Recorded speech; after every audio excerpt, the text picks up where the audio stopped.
Hi everybody, and welcome once again to Ruby's Classic Cooking. And today I'm making banana bread.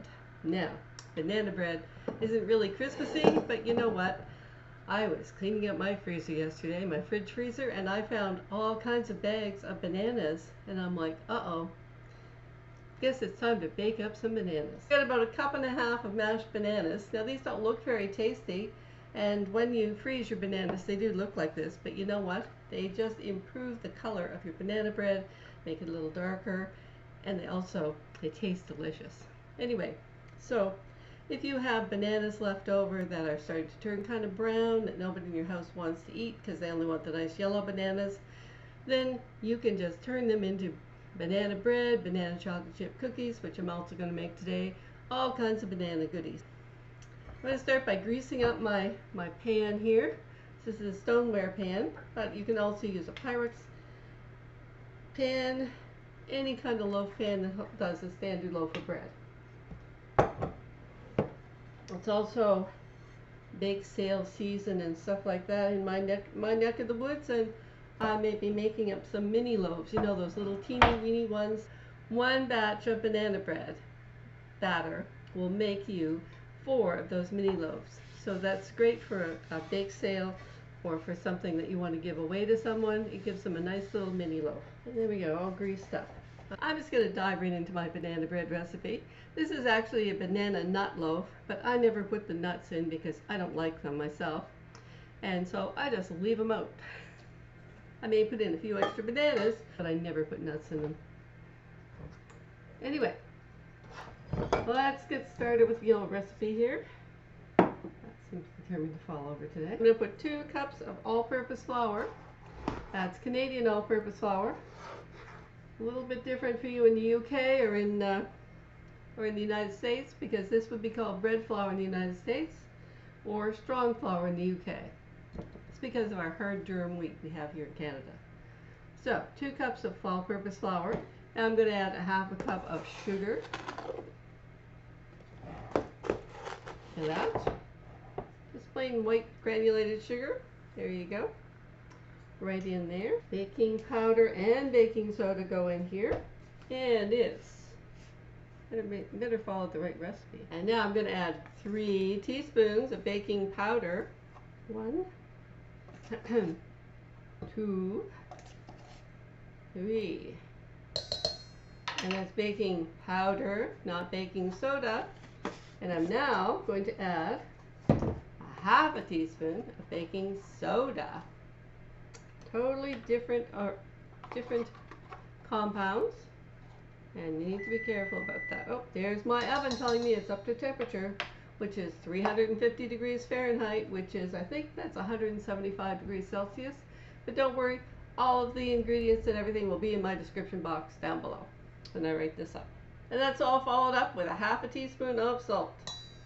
Alright, so that's in my bowl here. And I'm supposed to give this a little stir around. Well, you're supposed to sift it together, but who owns a flour sifter today? Not even I own flour sifters. So I just kind of stir it around a little bit in the bowl. And that's just to combine your ingredients so that they go in not as, you know, as a combination. Okay, and now get down to the best part here, where you beat together. And here's my stand mixer bowl. I'm just going to add these ingredients here. 1 egg, 1 white grade A large egg. That's what I'm using here today. And now I'm going to add 3/4 of a cup of milk, and I use 3.25% homogenized milk. I don't mind a little bit of butter fat in there. A little extra butter fat just adds a little extra flavor to my baking. And it's great for doing your tea. And now 1/4 cup of oil. Vegetable oil it says, and I'm using olive oil today. So since that's a liquid, I'm using a liquid measuring cup to measure it in. There we go. 1/4 cup of olive oil. And 1.5 cups of mashed bananas, which is about 3 bananas. A banana mashes into roughly 1/2 cup of mashed, so 3 bananas is 1.5 cups. And like I said before, if you have any bananas that are kind of turning brown, don't throw them out. Just peel them, put them in a Ziploc baggie and kind of mush them down a little bit, date them and put them in your freezer. And then when you want to make banana bread or banana cookies or banana cake, you'll have mashed bananas on your freezer. They thaw out very quickly and they're just ready to pop right in your bowl and use. Now this is now going to go in my stand mixer, and I'm going to beat this up. So I'm not going to make you listen to all this, so I'll be back when this is all nicely beaten up. Okay, it's all beaten up together. It's kind of a soupy looking mess, to be quite honest. Now I'm going to add my flour mixture to it and beat that up, and then I'll be pouring it into my prepared pan, as they say. Then it gets popped into my 350 degree preheated oven for 65 to 70 minutes until a toothpick inserted in the middle comes out clean. And that is all there is to making banana bread, people. Isn't that simple and easy? Just a few simple ingredients, and wait till you see what the banana bread looks like. Yum. Instead of throwing out those overripe bananas, like I said, as long as they don't have any bruises on the side of them, you just peel them and freeze them, and away you go. In this guy. And this just all goes in one big dump. But I'm going to have to start pretty slow, or I'll have flour going everywhere. I'm actually I'm going to go break away and bring my shield over and put my shield over this. Okay, here we go. I've got shielding my my shield here, and I'm just going to start stirring here a little bit.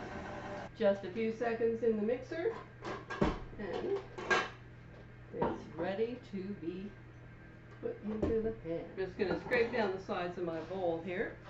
I'll show you what my batter looks like. And then it'll be into the oven.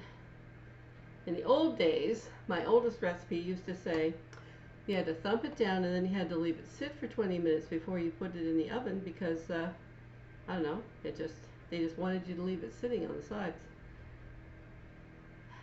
They wanted you to leave it sitting. And you see there's still a little bit of flour around my bowl, so I'm just going to stir that in with my spatula very quickly because it doesn't take very long to combine it.